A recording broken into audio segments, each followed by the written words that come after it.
2000 жыл орындадым ғой.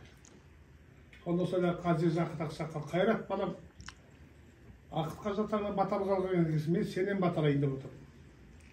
Бүгін кеш үйге барасың, мына жігіттер алып барады деп. Жігіттер де отырған шайжаны су жейді. Содан дәлелдетіп 3 күндік айтысқа барғаннан 27 күн жүрдім ғой Көкталайда. Сол жаңағы Нұрбол ағамыз маған. Толдырханадағы Жеңіс. Толдыр Жеңіс па? Толдыр Жеңіс. Қайырбек. Ердос Төлеу. Ердос Төлеу'нің қорғанын Қуанжан көрдім. Содан бәрімізді Бердібек аға шақырды ғой үйіне. Бізге атараспыз ғой. Қайын Жамал жеңгеміз бар екен. Дайындалып отыр. Ұлдар көп екен ол кісінің өзі. Содан отырып дастарханға бағана сіздер осы отырып Қайрат бауыр домбыраны алып келді, шай ішпей жатып.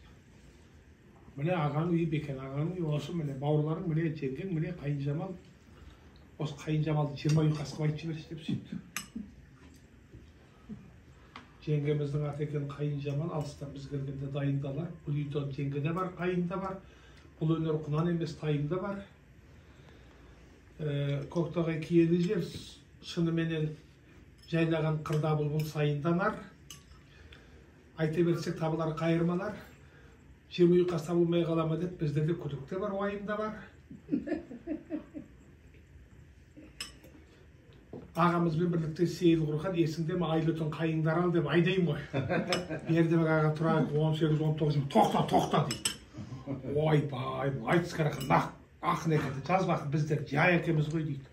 Жа деп айтып алады айтады. Жоқ енді жай емес дейді.